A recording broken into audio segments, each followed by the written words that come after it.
Komal Chaudhary and I welcome to all at my YouTube channel GS365। और आज का session जो हमारा रहने वाला है वो करंट अफेयर से रिलेटेड है। You know very well how much it is important for the examination, but ये चीज़ मैं हर रोज़ बोल रहा हूँ, कुछ लोगों को समझ में नहीं आ रही फिर भी, इसलिए मैंने फिर आज से रिपीट किया है। सो पहले हम देखेंगे आज के हमारे टॉपिक क्या क्या टॉपिक रहने वाले हैं, हम कौन कौन से टॉपिक आज की क्लास में कवर करेंगे, and then we will further proceed with the class. ठीक है, आते हैं नेक्स्ट क्लास पे, नेक्स्ट टॉपिक पे। तो टॉपिक्स हमारे हैं कि भारत अपना, एक सेकेंड, भारत अपना पहला स्वदेशी निर्मित ध्रुवीय अनुसंधान पोत का निर्माण कर रहा है। और नेक्स्ट हमारा है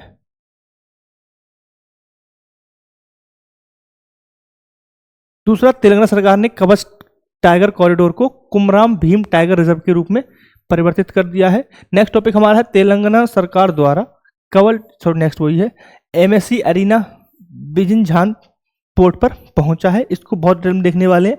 नेक्स्ट हमारा है कोयला श्रमिकों के लिए कि सी केयर्स पोर्टल लॉन्च किया गया, सी केयर्स, ठीक है, सी केयर्स, ये पोर्टल का नाम है सी केयर्स, जो लॉन्च किया गया है। भारत रेल तत्काल टिकट्स की समस्या को समाधान करने के लिए बड़े बदलाव किए हैं, हम उन बदलावों को देखेंगे। नेक्स्ट रहेगा हमारा विश्व पर्यावरण दिवस, ठीक है।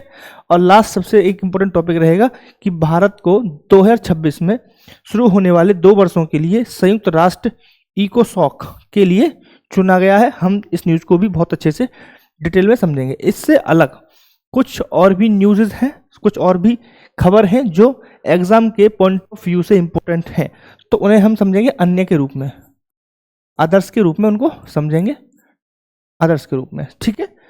ये हमारे टॉपिक थे जो हम आज की क्लास में कवर करने वाले हैं। सो स्टार्ट करते हैं फर्स्ट न्यूज़ के साथ। फर्स्ट न्यूज़ है हमारा कि भारत अपना पहला, ठीक है, ध्यान से देखेंगे, पहला स्वदेशी निर्मित ध्रुवीय अनुसंधान पोत का निर्माण कर रहा है, ठीक है। तो पहला इंपॉर्टेंट चीज क्या है कि तो फर्स्ट है, प्रथम है, ठीक है साहब। दूसरा क्या है इंपॉर्टेंट चीज, ये क्या है, स्वदेशी है, कैसा है, स्वदेशी है। और थर्ड पॉइंट क्या है,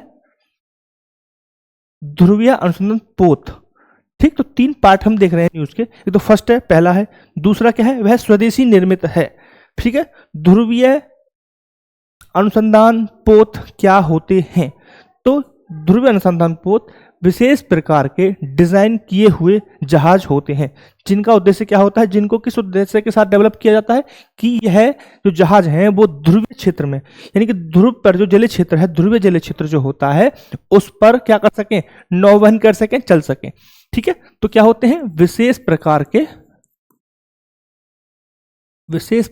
के जहाज, डिजाइन किए हुए जहाज, डिजाइन किए हुए जहाज हैं ये, विशेष प्रकार के डिजाइन किए हुए जहाज, ठीक है। विशेष प्रकार के कैसे हैं जी, ये क्या करते हैं, ये ध्रुवीय क्षेत्र में भी चलने में सक्षम होते हैं, ध्रुवीय जल में नौवहन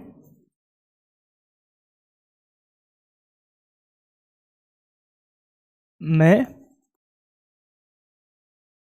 सक्षम, क्लियर। 2 चीज हमने देखी कि ध्रुवीय क्षेत्र में चलेंगे, और नेक्स्ट पॉइंट और देख सकते हैं, यह गहरे पानी में भी क्षमता होती है, गहरे पानी में चलने की क्षमता। तो गहरे पानी में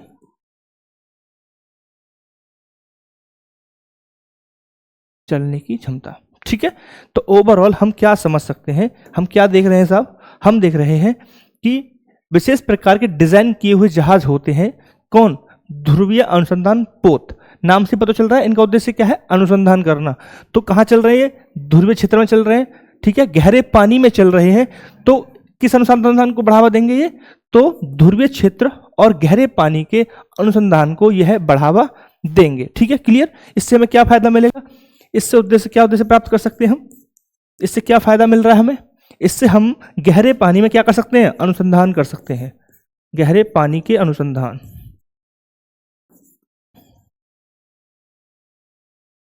तो साहब इससे हम गहरे पानी के अनुसंधान में हमें मदद मिलेगी, फर्स्ट पॉइंट। दूसरा क्या है, गहरे पानी में क्या है, जैव विविधता बहुत ज्यादा है, तो जैव विविधता से संबंधित समस्याएं हैं उसको भी हम क्या कर सकते हैं, उससे संबंधित भी हम अनुसंधान कर सकते हैं। ठीक है, तो जैव विविधता से संबंधित अनुसंधान भी कर सकते हैं,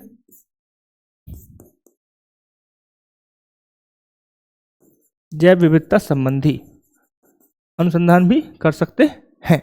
ठीक है, क्लियर है पॉइंट।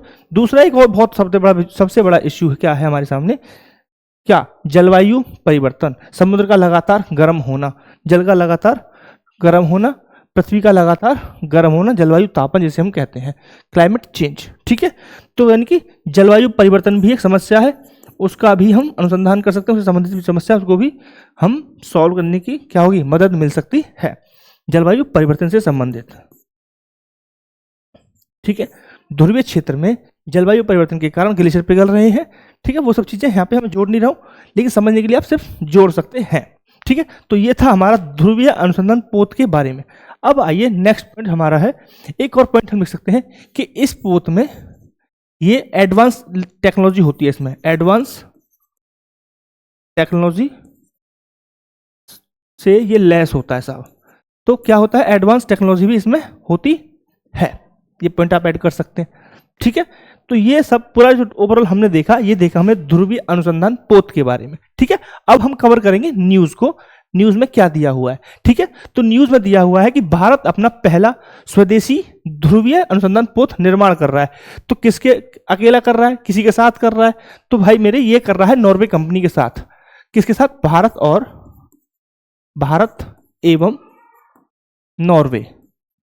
भारत एवं नॉर्वे मिलकर इसे डेवलप कर रहे हैं। ठीक है, तो भारत की कंपनी कौन सी है, और जो नॉर्वे का कौन सा कंपनी है, तो भारत की कंपनी है ग्रेस, GRASE। कौन सी कंपनी है, GRASE,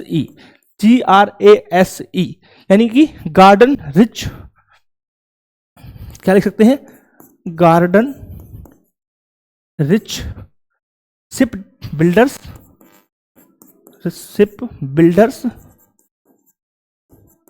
एंड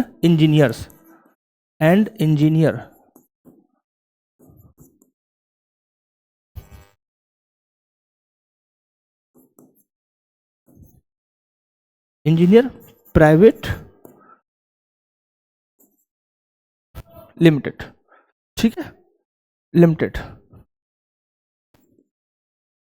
वहीं मैं अगर नॉर्वे कंपनी की बात करूं, तो नॉर्वे कौन सी कंपनी है, कोल्सवर्ग ओस्लो। कौन सी, कोल्सवर्ग ओस्लो। तो कोल्सवर्ग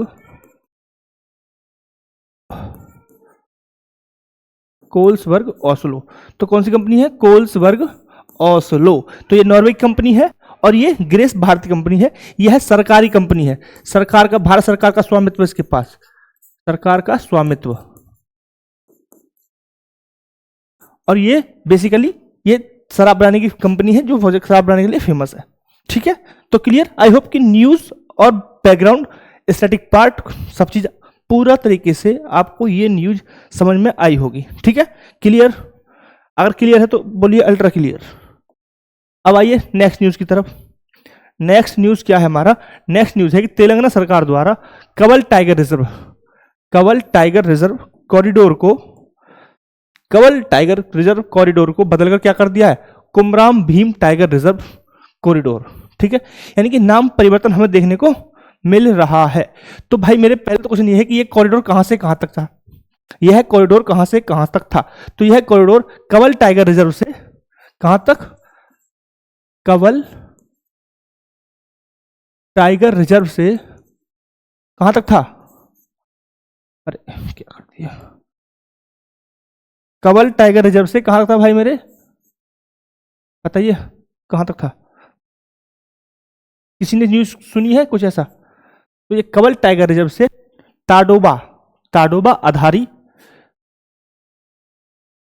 ताडोबा आधारी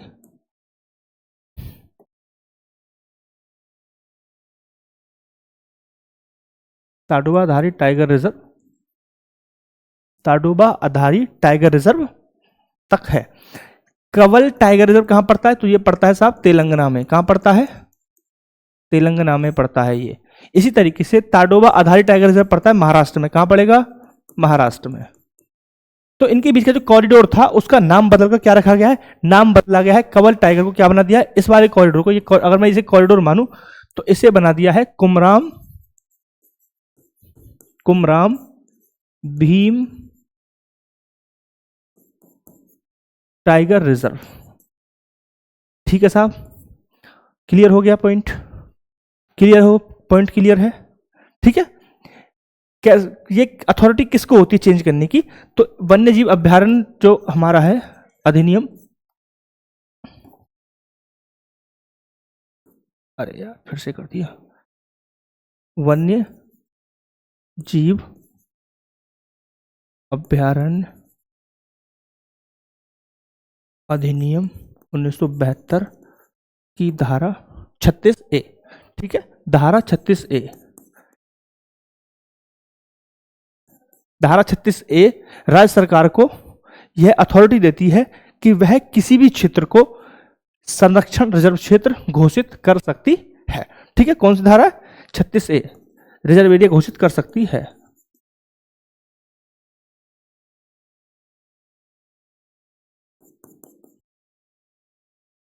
ठीक है साहब, क्लियर है पॉइंट? ये पॉइंट क्लियर है? ये हो गया हमारा करंट स्टेट। तेलंगाना में अगर मैं बात करूं स्पेसिफिक, तेलंगाना में केवल और केवल 3 टाइगर रिजर्व हैं। तो बहुत कम है, नंबर तो आपको पता होना चाहिए। तो पहला है अमराबंद टाइगर रिजर्व, फर्स्ट है अमराबंद टाइगर रिजर्व।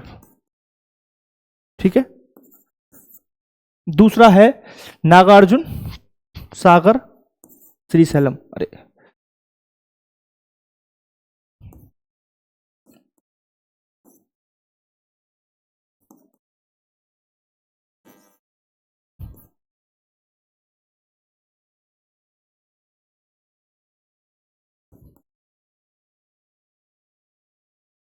Tiger reserve. और वहीं अगर थर्ड की बात करूं तो थर्ड है ये वाला Kanwal tiger reserve, Kanwal tiger reserve. पहले अमराबंद टाइगर रिजर्व और नागार्जुन टाइगर श्रीशैलम जो टाइगर रिजर्व है दोनों एक हुआ करते थे, बाद में इनको अलग कर दिया गया। ठीक है, अब फिलहाल के लिए एट प्रेजेंट 3 टाइगर रिजर्व हैं तेलंगाना में। वहीं अगर मैं बात करूं महाराष्ट्र में, तो महाराष्ट्र में 6 टाइगर रिजर्व है पूरे। ठीक है, तो हम महाराष्ट्र का भी लिख लेते हैं क्योंकि छोड़ नहीं सकते। अगर ज्यादा होते मैं नहीं लिखवा था, 5 से 6 तो लिख सकते हैं। ठीक है, सबसे पहला है ताडोबा, जिसकी भी बात हो रही थी, ताडोबा आधारी टाइगर रिजर्व। ठीक है, वहीं नेक्स्ट की बात करूं, नेक्स्ट क्या है?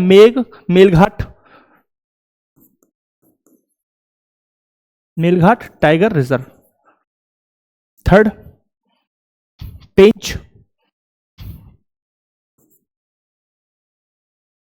पेंच टाइगर रिजर्व। ठीक है, नेक्स्ट सह्याद्री।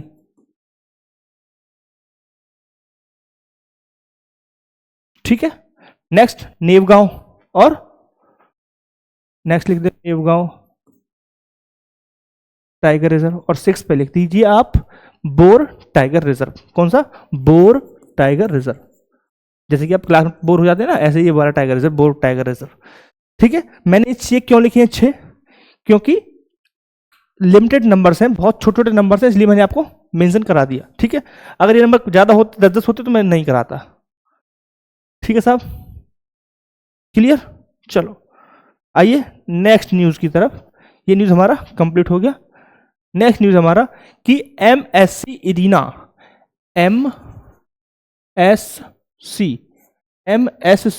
इरीना विंझिनजाम पहुंचा। विंझिनजाम क्या है? एक पोर्ट है। क्या है ये पोर्ट है। कहां पे है? केरला में। क्लियर है पॉइंट? ये पोर्ट है केरला में। ठीक है, केरला का एक बंदरगाह है जिसे पीपीपी मॉडल पर डेवलप किया गया था, यानी कि पब्लिक प्राइवेट पार्टनरशिप पर इसे डेवलप किया गया था। नेक्स्ट पॉइंट के बारे में लिखिए, यह है प्रथम ट्रांसशिपमेंट। कौन सा? ट्रांसशिपमेंट। ट्रांसशिपमेंट, तो यह पहला ट्रांसशिपमेंट पोर्ट था, पोर्ट है, बेसिकली है। ठीक है, यह गहरे पानी का पोर्ट है। कौन सा पानी का? गहरे पानी का। तो साहब गहरे पानी का पोर्ट है, ठीक है, गहरे पानी का पोर्ट है, यानी कि बड़े जहाज भी आ सकते हैं, इसीलिए एमएससी यहां पे इसको डॉक किया गया है। ठीक है, क्लियर है पॉइंट? क्लियर? ठीक है, तो ये बात, ये था हमारे बिंझनझाम के पोर्ट के बारे में। अब आइए एमएससी के बारे में। एमएससी क्या है? यह है विश्व का सबसे बड़ा कंटेनर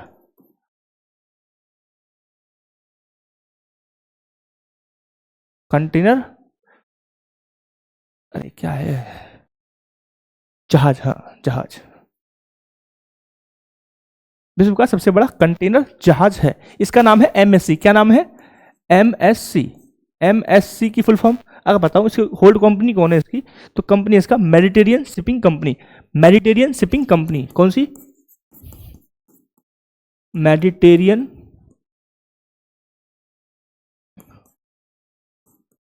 शिपिंग कंपनी। कौन सी कंपनी? Mediterranean shipping company. ठीक है, कहाँ की कंपनी है ये? ये है स्विट्जरलैंड की। अब ये मत कहना कि सर भैया इतना डीप क्यों करा रहे हो आप, उसका पीछे वजह ये है कि यह विश्व का सबसे बड़ा पोर्ट है जो अभी हाल में केरला के एक बंदरगाह पर डॉक किया गया है, केरला के मतलब लाया गया है, इसलिए विश्व का सबसे बड़ा है, तो उसके बारे में पता होना चाहिए कौन सी कंपनी है, किस कंपनी का है, कौन सी कंपनी होल्ड करती है, वह कंपनी कहाँ की है, यानी बेसिकली वो जहाज कहाँ का है। ठीक है, क्लियर है पॉइंट? आई होप न्यूज भी तरीके से समझ में आ गई होगी। आइए नेक्स्ट न्यूज की तरफ। नेक्स्ट न्यूज हमारा है कि कोयला श्रमिकों के लिए सी केयर्स 2.0 पोर्टल लॉन्च किया गया है। ठीक है, तो इसका उद्देश्य क्या है? इस पोर्टल का उद्देश्य क्या है? तो इस पोर्टल का उद्देश्य है श्रमिकों के लिए पीएफ और जो पेंशन है उसको सुव्यवस्थित करना। यानी कि उद्देश्य क्या है इसका? पेंशन सुवितरण व्यवस्था प्लस पीएफ प्रोविडेंट फंड भविष्य निधि, उसको सुव्यवस्थित करने के लिए इसे लॉन्च किया गया है। ठीक है, ये उसका ये जी उद्देश्य है। ठीक है, क्लियर ये पॉइंट? क्लियर है ये पॉइंट? ठीक है, इस पोर्टल को किसने लॉन्च किया है, किसने बनाया है? तो इसे सीडैक ने इसे डेवलप किया है। कितनी बार डेवलप किया है? सीडैक ने। ठीक है, यानी कि सीडैक ने क्या किया है? इसको डिजाइन एवं विकसित किया है। आप ये समझ सकते हैं सीडैक क्या है। आप सब, सीडैक बहुत ही पुरानी संस्था है, centre for development of advance computing. ठीक है, centre for development of advance computing.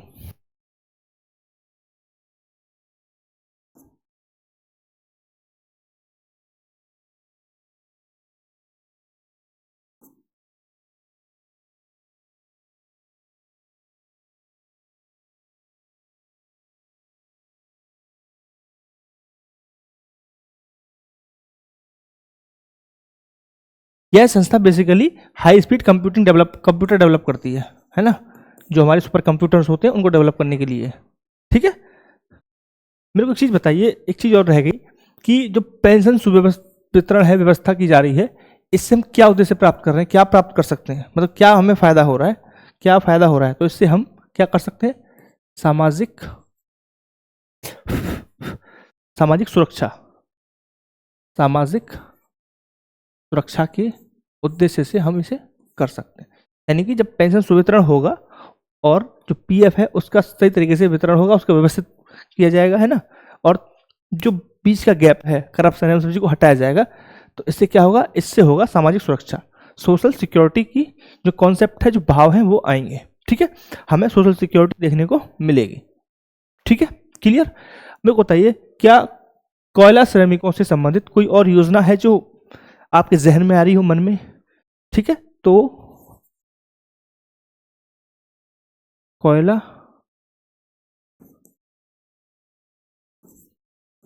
श्रमिकों से संबंधित योजना। बताइए कोई कोयला श्रमिकों से संबंधित कोई योजना आपके जहन में आ रही है तो मुझे बताइए। ठीक है, एक कल्याणकारी योजना स्टार्ट हुई थी, कल्याणकारी योजना थी, एक कल्याणकारी योजना थी, कल्याणकारी योजना थी जिसको 1948 में शुरू किया गया था। 1948 में शुरू किया गया था। इसमें क्या था, इसमें जो कोयला खान की श्रमिक थी उनकी जो पीएफ था, है ना, वो शुरू किया गया। यानी कि इस योजना के माध्यम से पीएफ शुरू हुआ था जी, पीएफ की शुरुआत, यानी कि पीएफ की शुरुआत हुई थी इस योजना से। किससे? कल्याणकारी योजना, कोयला श्रमिक कल्याणकारी योजना। पूरा नाम लिख देता हूं, कोयला श्रमिक कल्याणकारी योजना। ठीक है, क्लियर। इसके लिए CMFO एक संस्था बनाई गई, CMFO बनाई गई, CMFO की स्थापना की गई, CMFO की स्थापना की गई। ठीक है, इसका उद्देश्य क्या था? इसका उद्देश्य क्या था? इसका उद्देश्य था, इसे बनाया गया था, जो पीएफ था, पीएफ प्लस इसमें पेंशन को भी ऐड कर दिया गया, पेंशन भी। तो पीएफ और पेंशन के लिए जो योजना बनाई गई थी वो CMFO बनाया गया था और इसे कोयला मंत्रालय के अधीन रखा गया। ठीक है, यानी कि एक योजना थी जो हम कह रहे हैं कोयला श्रमिक कल्याण योजना, और दूसरा हमने CMFO की स्थापना की जिसका उद्देश्य था श्रमिकों की भविष्य निधि और पेंशन को इसमें एडप्ट किया गया। यह कोयला मंत्रालय के अधीन था, CMFO। ठीक है, क्लियर। अगर मैं बात करूं कि कोयला कितने प्रकार का होता है, बहुत ही बेसिक चीज है। कोयला 4 प्रकार का होता है जिसे हम बोलते हैं anthracite, the best in quality, bituminous, सब बिटुमिनस और लिग्नाइट।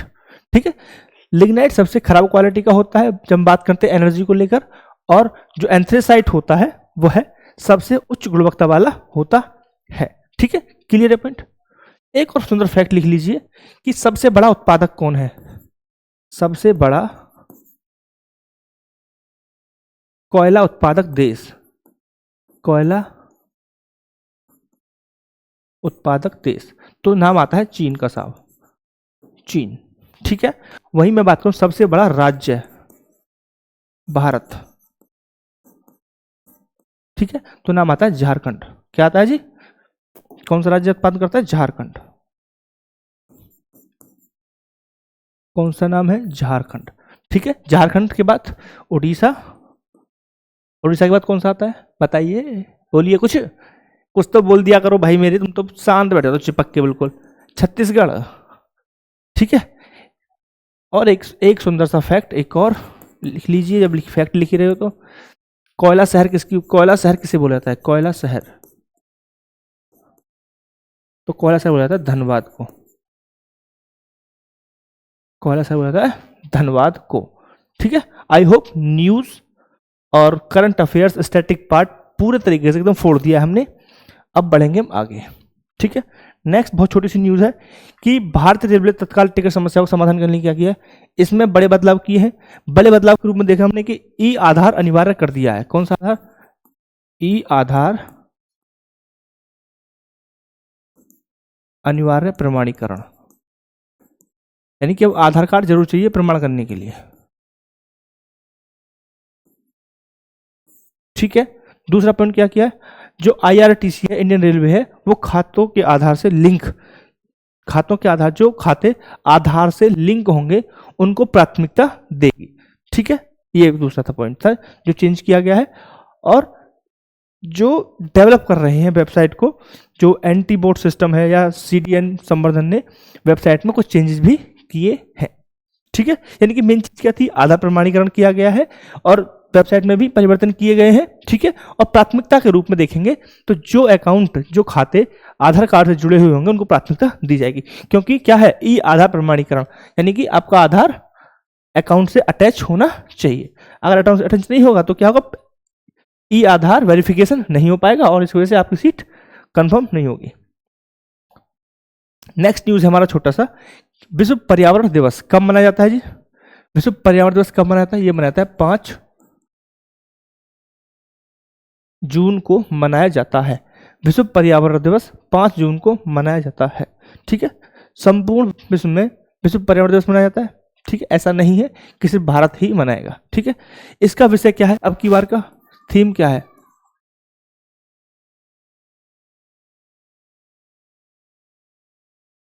थीम क्या है? थीम क्या है? Putting end to the plastic pollution. Putting end to the putting end to the plastic pollution.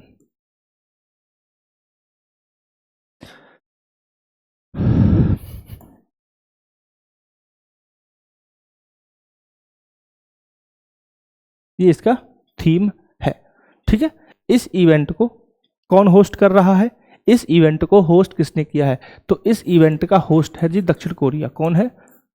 दक्षिण कोरिया। क्लियर है? क्लियर है? नहीं क्लियर है? ठीक है, अगर फैक्ट की बात करूं तो 1973 में पहली बार इसे सेलिब्रेट किया गया था, मनाया गया था 1973 में पहली बार। ठीक है, और इसका जो थीम था वो था ओनली वन अर्थ। क्या था? Only one earth. Only one earth था इसका थीम। ठीक है, सबको पता है कि जो पर्यावरण से संबंधित पहला जो एक सम्मेलन हुआ था, ठीक है, जो स्टॉकहोम में हुआ था 1972 में, वहां से हमें पर्यावरण से संबंधित जो सम्मेलन हैं वहां से देखने को मिलते हैं। ठीक है, तो स्टार्टिंग कहां से हुई है? 1972 में स्टॉकहोम के एक सम्मेलन से प्रारंभ हुआ है सिलसिला। ठीक है, तब से लगातार हम एनवायरनमेंट को बचाने के लिए सम्मेलन, ठीक है, और चीजें कर रहे हैं। राइट, चलो नेक्स्ट न्यूज है भारत 2026 में शुरू होने वाले 2 वर्षों के लिए संयुक्त राष्ट्र के इकोसोक के लिए चुना गया है। ठीक है, तो भारत चुना गया है जी इकोसोक के लिए। तो इकोसोक क्या है? इकोसोक क्या है? इकोसोक एक संयुक्त राष्ट्र संघ है, जो संयुक्त राष्ट्र है उसका एक अंग है। जो 6 बॉडीज हैं संयुक्त राष्ट्र की, उनमें से एक है इकोसोक। तो उस इकोसोक के लिए भारत को चुना गया है। सिंपल। ठीक है, क्लियर? तो संयुक्त राष्ट्र के 6 अंग हैं। संयुक्त राष्ट्र के 6 अंगों में से एक।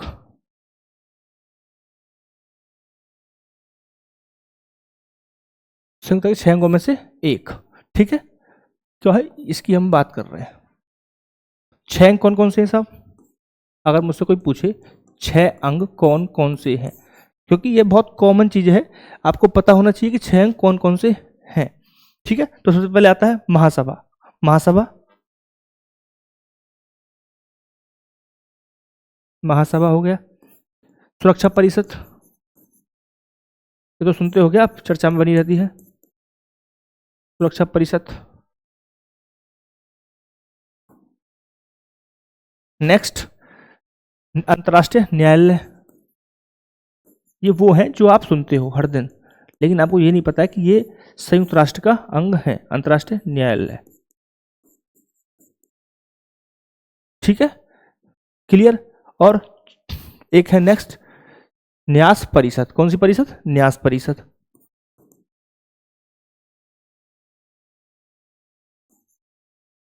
कौन सी परिषद? न्यास परिषद। और एक और बताइए, इसका सचिवालय। सचिवालय। और 6th जो रह गया वो रह गया इकोसॉक। ठीक है, एक रह गया कौन सा? इकोसॉक, यानी कि आर्थिक और सामाजिक परिषद। ठीक है, तो इसका नाम है आर्थिक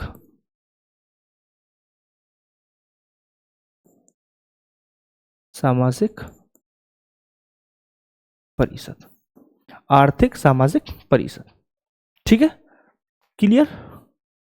क्लियर? ठीक है, तो भाई मेरे न्यूज थी कि भारत को इकोसोक के लिए चुना गया 2 वर्षों के लिए। 2 वर्ष का कार्यकाल होता है इकोसोक में।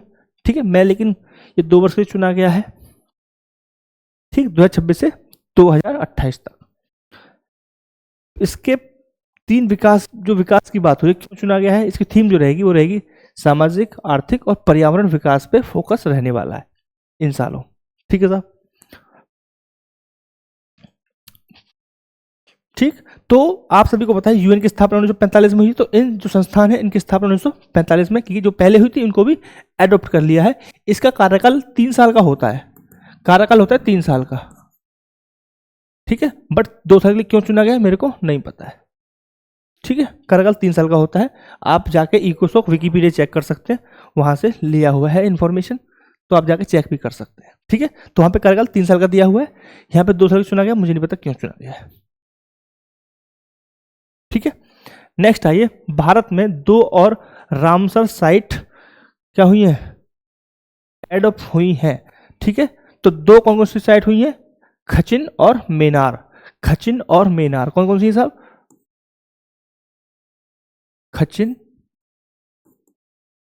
और मेनार, 2 साइटों को रामसर भूमि सम्मेलन, रामसर स्थल घोषित किया गया है, ठीक है। दोनों ही कहां पे है, राजस्थान में है, कहां पे, राजस्थान में, क्लियर। राजस्थान में अगर मैं बात करूं स्पेसिफिक, तो जो खचिन है वो फौलादी में है, कहां पे, फौलादी, तो ये पड़ेगी भाई हमारी फौलादी में, फौलादी राजस्थान में ही है। और ये कहां पड़ेगा, ये पड़ेगा हमारा उदयपुर, कहां पड़ेगा, उदयपुर में, ठीक है। 2 एडअप हुई हैं। आप सभी को पता है कि रामसर स्थल जो घोषित होते हैं, एक कन्वेंशन है, रामसर कन्वेंशन।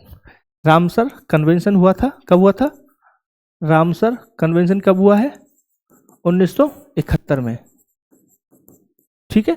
1971 में हुआ था और 1975 से ये लागू है, कब से लागू है, 1975 से ये लागू है, क्लियर है पॉइंट, ठीक। अब समझिए रामसर क्यों कहते हैं, क्योंकि यह जो पहला सम्मेलन हुआ था ईरान में हुआ था, और ईरान का एक शहर है रामसर, वहां पे ये हुआ था, इसी कारण इसका नाम है रामसर सम्मेलन, ठीक। और इसीलिए जो हम साइट्स इसमें डालते हैं उनको बोलते हैं कि रामसर साइट हो गई है ये, ठीक है, क्लियर। 1971 में होता है, अंतर सरकारी संधि है एक, खाली संधि, सिर्फ संधि है, कुछ नहीं है, ठीक, क्लियर। दूसरा पॉइंट क्या है, इसका सम्मेलन 3 साल में होता है, 3 साल में सम्मेलन होता है, 3 साल में होता है सम्मेलन, 3 साल में सम्मेलन होता है, 3 साल में होता है सम्मेलन। 1971 में पहला हुआ था, और ये क्या है, ईरान का एक शहर है, ईरान का शहर, इसी के नाम पर रामसर साइट रखी जाती है, ठीक है। तो भारत में अब टोटल कितनी साइट हो गई है, भारत में अब टोटल कितनी साइट हो गई है, भारत में टोटल साइट कितनी हो गई है, 91, 91। लेटेस्ट 2 है, और लेटेस्ट ही न्यूज में रहती है, न्यूज में रहेगी, लेटेस्ट है तो हम इन्हें छोड़ नहीं सकते, एग्जाम के पॉइंट ऑफ व्यू से इंपॉर्टेंट है। बाकी यहाँ पे मैप लगा हुआ है, आप सबको पढ़ सकते हैं जो भी है, ठीक है। जैसे कि जम्मू कश्मीर में वुलर झील, होकेरा आर्द्रभूमि, सूरीसर मानसर झील, ठीक है, ये जम्मू कश्मीर का पार्ट हो गया। लद्दाख में देखेंगे त्योसोक आर्द्रभूमि, त्योसोमिरी, उत्तराखंड में आसन बहराज आर्द्रभूमि, बिहार में कंवरताल झील, सब मैप पे लगा हुआ है विद इन स्टेट, बहुत ही अच्छा मैप लगा रखा है ना, बहुत मेहनत से मैंने गूगल पर ढूंढा है ये आप सबके लिए, ठीक है। उससे अलग, इस सुंदर मैप से अलग अगर मैं फैक्ट की बात करूं, जो पहली रामसर भूमि है भारत की, आइए यहां पर आइए, भारत की पहली रामसर साइट, रामसर स्थल, रामसर स्थल कौन सा है, तो बताइए कौन सा है, चिल्का झील, चिल्का झील, ठीक है, चिल्का झील। चिल्का झील कहां पड़ती है साहब, चिल्का झील कहां पड़ती है, चिल्का झील पड़ती है 1900, सॉरी उड़ीसा में, और हाँ कब घोषित किया गया था, 1981 में, ठीक है, क्लियर। उड़ीसा की, एक मिनट, मेरे को एक मिनट दो जरा,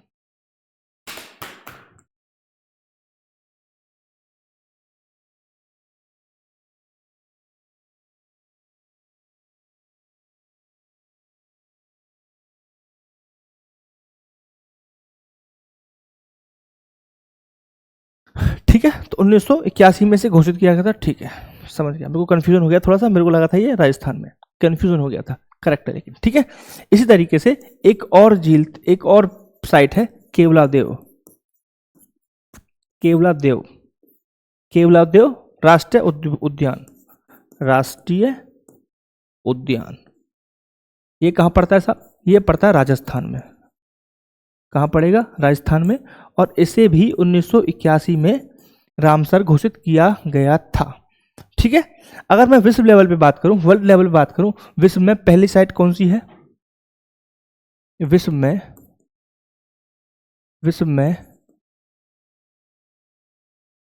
पहली साइट, विश्व में पहली साइट कौन सी है? अगर मैं इसकी बात करूं तो हमारे पास आता है कोबर्ग द्वीप।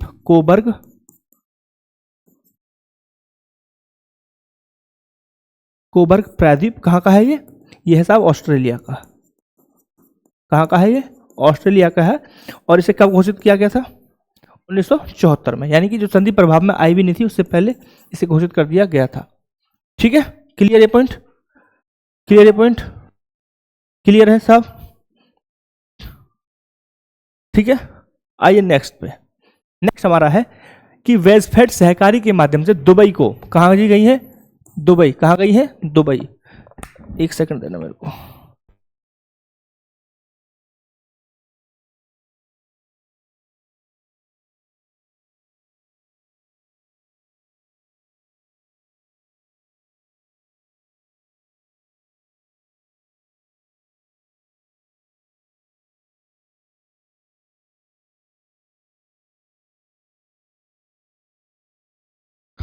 ठीक है साहब, तो हम बात कर रहे हैं वेजफेड की। वेजफेड क्या है? जिस तरीके से आप देखते हो अमूल सहकारी संस्था अमूल को, उसी तरीके से सब्जियों के लिए बिहार से स्टार्ट हुआ है।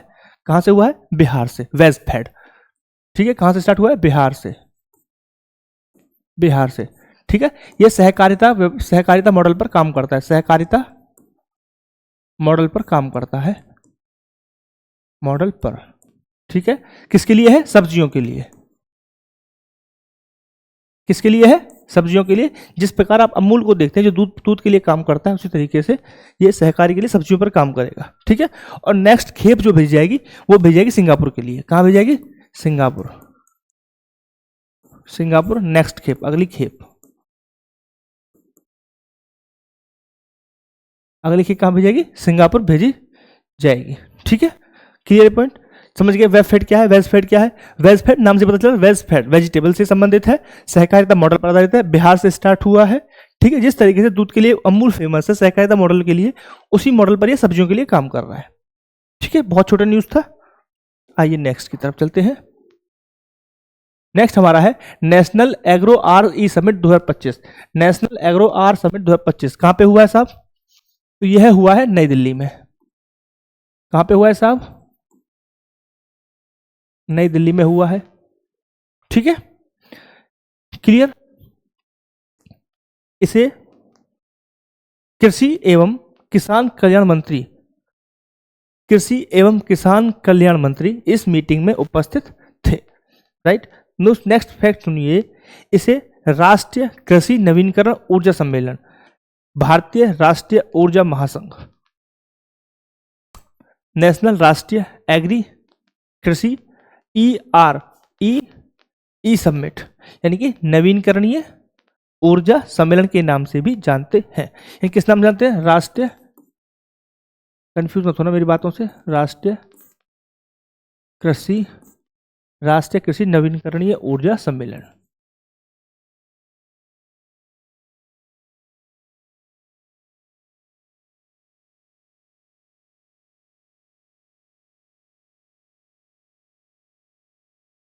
भी कहते हैं। ठीक है, इसमें ये कहा गया था शिवराज चौहान जी के द्वारा कि अन्नदाता के साथ साथ किसान को अब ऊर्जादाता भी बनाना है। तो क्या उद्देश्य है? कि अन्नदाता को ऊर्जादाता के रूप में व्यवस्थित करना, बनाना। अन्नदाता को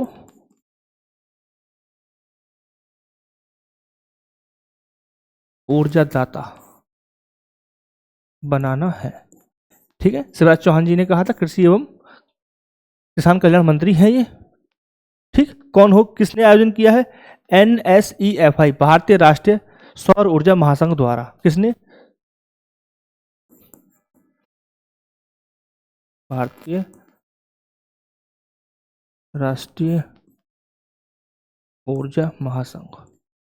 ठीक है, यानी कि ओवरऑल हम क्या देख रहे हैं, इस मीटिंग के माध्यम से किसानों और जो ऊर्जा है, एनर्जी है, उसको एक साथ लाने की कोशिश यहाँ पे हमें देखने को मिल रही है। यानी कि जो अन्नदाता है, जो किसान है, उसको ऊर्जादाता बनाना है। ठीक है, नवीनकरणीय ऊर्जा को हमें बढ़ावा देने की जरूरत है।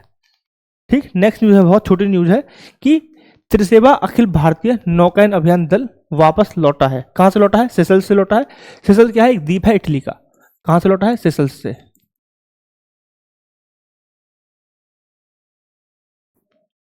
कहां से लौटा है? सेशल्स से। सेशल्स कहां पे? इटली। ठीक है, कब लौटा था? 4 जून 2025 को ये लौटा है। 4 जून 2025 को लौटा है। वही मैं बात करूं कि कब ये गया था? 7 अप्रैल 2025 से। ठीक है, कब गया था? 7 अप्रैल 2025 से शुरू हुआ था और अभी लौटा है। इसमें क्या खास बात है? इसमें खास बात यह है कि पहला ऐसा अंतर्राष्ट्रीय था जो खुले समुद्र पे नौकायन में गए थे और पूरी की पूरी टीम महिलाओं की थी। इसमें खास बात यह थी कि पूरी टीम महिलाओं की थी। ठीक है, पहला ऐसा अंतर्राष्ट्रीय समुद्री बेड़ा था जिसमें पूरी टीम महिलाओं की थी। इन्होंने लगभग 1800 नॉटिकल माइल्स, समुद्री नॉटिकल माइल्स इन्होंने यात्रा तय की और तब ये लौटे हैं।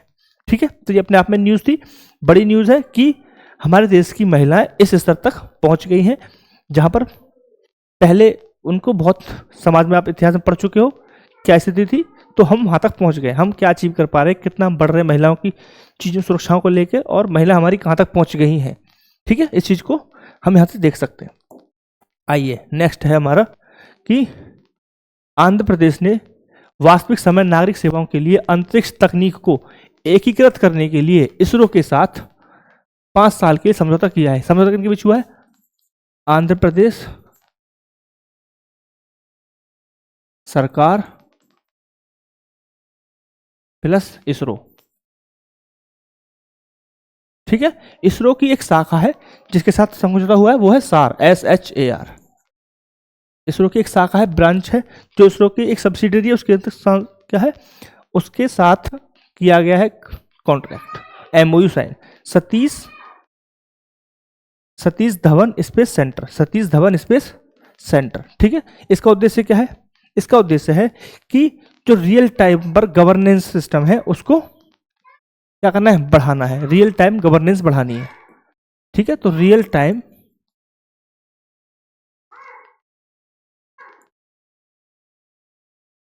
गवर्नेंस सिस्टम को बढ़ाना है। यानी कि सिस्टम में डिले हो रहा है वो नहीं होना है, सबको क्या करना है? रियल टाइम गवर्नेंस बढ़ाना। इसके लिए क्या कर रहे हैं? इसके लिए क्या करेंगे हम? इसके लिए क्या करेंगे? इसके लिए करेंगे जो सैटेलाइट का इंटीग्रेशन है ना, और साइंटिफिक डाटा सेंटर्स हैं उनको इंटीग्रेट करेंगे, मर्ज करेंगे। ठीक है, तो सैटेलाइट का यूज करेंगे इस चीज़ों को, ऐसी चीज़ों करने के लिए, ताकि रियल टाइम पर चीज़ें पता चले और रियल टाइम पे एक्शन हो, और जो गवर्नेंस है उसका रियल टाइम इफेक्ट भी आपको दिखे। ठीक है, क्लियर? क्लियर है पॉइंट? Clear point. और इसके लिए एक पोर्टल बनाया गया है, इसके लिए बनाया गया अवेयर प्लेटफॉर्म। क्या बनाया गया? अवेयर प्लेटफॉर्म बनाया गया। इसके लिए अवेयर प्लेटफॉर्म बनाया गया है। कौन सा platform? Awareness platform, awareness platform बनाया गया इसके लिए। ये क्या कर रहा है? ये क्या करेगा? तो ये जो डाटा मिलेगा सैटेलाइट के द्वारा, ड्रोन से मिलेगा या फिर IoT सर्विस हो गई, इंटरनेट से मिल रहा है, CCTV से मिलेगा, उसको रियल टाइम डिलीवर करेगा। क्या करेगा? रियल टाइम पर डिलीवर करेगा डाटा को। तो डाटा जो मिलेगा इसे, ठीक है, चाहे वो ड्रोन से मिले, किससे मिले, उसको क्या करेगा? रियल टाइम डिलीवर करेगा। रियल टाइम डिलीवर करेगा यानी कि रियल टाइम पर बताएगा। उससे क्या कर सकते हैं? अलर्ट हो सकते हैं, अलर्ट भी कर सकते हैं और एडवाइजरी भी जारी कर सकते हैं, कुछ भी। ठीक है, तो उससे क्या है? रियल टाइम पर गवर्नेंस आपको देखने को मिलेगी। क्लियर है पॉइंट? क्लियर है पॉइंट? क्लियर। चलो आइए नेक्स्ट न्यूज की तरफ। नेक्स्ट हमारा है कि HUL क्या है जी, HUL क्या है, HUL ने iSing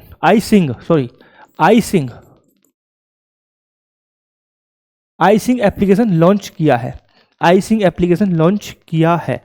इसका काम क्या रहेगा, इसका काम रहेगा कि जो मार्केट के जो ट्रेंड्स हैं, मार्केट के ट्रेंड को टैकल करना है, मार्केट के ट्रेंड को टैकल करना है, समझना है उसे, मार्केट के ट्रेंड को, कि मार्केट में ट्रेंड क्या चल रहा है उसको समझना है, उसे टैकल करना है, समझना है और सॉल्व भी करना है। ठीक है, इससे क्या मिलेगा हमें, इससे क्या फायदा हो रहा है, इससे हम अपनी रणनीति बना सकते हैं, मार्केट से संबंधित रणनीति बना सकते हैं, स्ट्रेटजी बना सकते हैं। रणनीति बनाने में क्या मिलेगी, हेल्प मिलेगी, मिलेगी नहीं मिलेगी, क्लियर है पॉइंट, समझ में आ रही है ना, कि हमने एक एप्लीकेशन लॉन्च किया है iSing, जो क्या करेगा, रियल टाइम में मार्केट के ट्रेंड को सेट देखेगा, टैकल करेगा। ठीक है, और हम क्या कर सकते हैं, उससे संबंधित रणनीति अपनी बना सकते हैं। ठीक है, कि किस तरीके से मार्केट को टैकल करना है। ठीक है, क्लियर। HUL कुछ नहीं है, एक प्राइवेट लिमिटेड कंपनी है, सिंपल। तो आई होप कि आपको पता चल गया होगा, कवर भी हो गई होगी न्यूज़। ऐसा तो नहीं लग रहा है कि बहुत जल्दी जल्दी चीज़ें बताई जा रही हैं।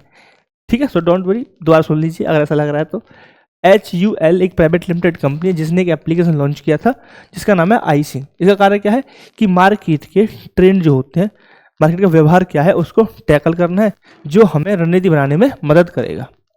ठीक है, आइए नेक्स्ट न्यूज़ की तरफ। माउंट एटना, एक ज्वालामुखी है माउंट एटना। ये कहाँ पे है, माउंट एटना है इटली में। कहाँ पे, इटली में पड़ेगा माउंट एटना। ठीक है, ये इरप्शन हुआ है यहाँ का, इसका क्या हुआ है, इरप्शन हुआ है।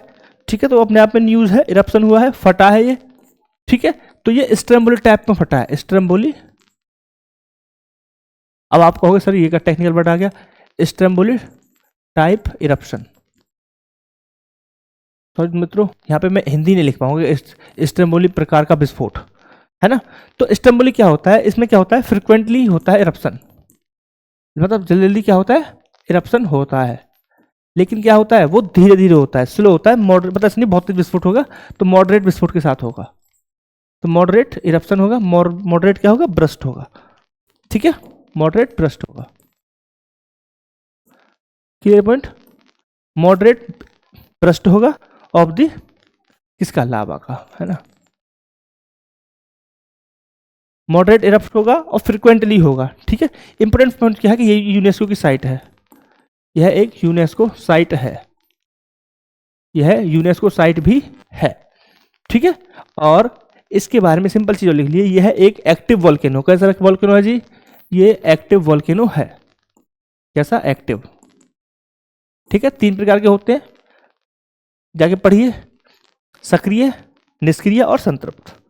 ठीक है, चलो सुसुप्त जो भी है, क्लियर। अब आइए नेक्स्ट हमारा है कि यूको बैंक ने सुमित खंडेलवाल को, किसको, सुमित खंडेलवाल को CFO नियुक्त किया है। क्या किया साहब, नियुक्त, CFO, क्या किया है, CFO नियुक्त किया है। ठीक है, किसको रिप्लेस किया है इन्होंने किया है संजय दत्त को। किसको, संजय दत्त। ठीक है, अरे यार इंग्लिश में लिखता हूं, सुजोय दत्त, इसको इन्होंने रिप्लेस किया है। किसको रिप्लेस किया, सुजोय दत्त को रिप्लेस किया है। ठीक है, क्लियर। अगर मैं बात करूं सुमित खंडेलवाला, ये कौन थे पहले, ये जनरल मैनेजर थे। कौन थे, ये जनरल मैनेजर थे। अब ये दिन आ गए जनरल मैनेजर तक पढ़ने पड़ रहे हैं इन बैंकों के। ठीक है, बट करना पड़ेगा, एग्जाम का रिक्वायरमेंट है, कहीं से भी क्वेश्चन आ जाते हैं, तो हम जो भी गुंजाइश है वो छोड़ नहीं सकते हैं। अब आएंगे यूको बैंक को लेकर। यूको बैंक की स्थापना कब हुई है, तो यूको बैंक आया है 1943 में। और हेडक्वार्टर कहाँ पे इसका,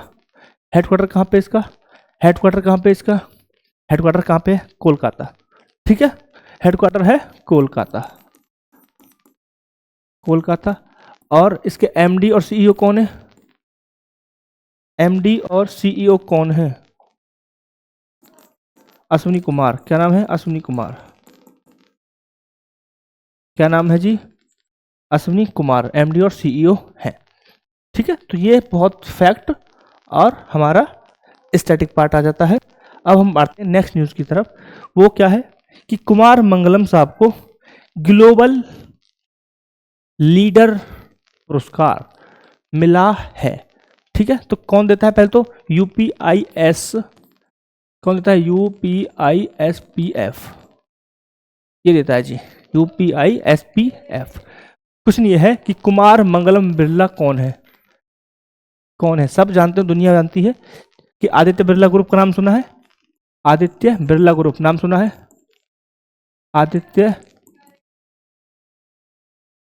आदित्य बिरला ग्रुप, ठीक है। इसके क्या है? ये चेयरमैन है। कौन है साहब? इसका मैन है, इसके क्या है?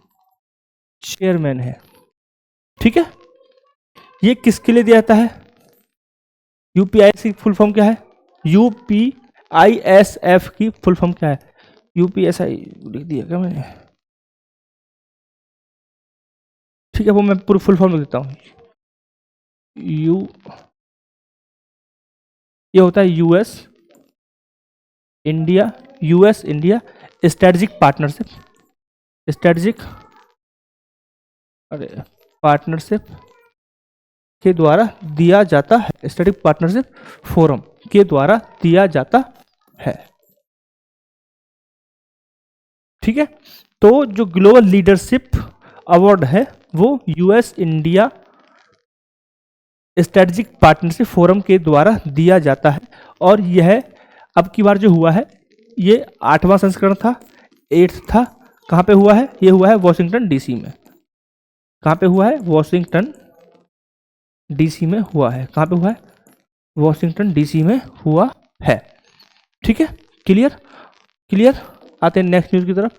विश्व पर्यावरण दिवस, ये तो हम पढ़ ही चुके हैं, ठीक है। आई होप कि वीडियो थोड़ा सा लेंथी तो हो गया है, बट आपको मजा आया होगा। न्यूज़ बहुत अच्छे से हमने कवर किया। Thank you very much once again. जो लोग जुड़े हुए हैं वो लगातार जुड़े रहिए, ट्रस्ट करिए कि जितना कॉम्प्रिहेंसिव हम न्यूज़ को कवर कर रहे हैं, आई होप कोई करता भी हो, करने वाले पता नहीं कोई करता भी हो, बट मैंने देखा नहीं है, ठीक है। Thank you very much once again, thank you.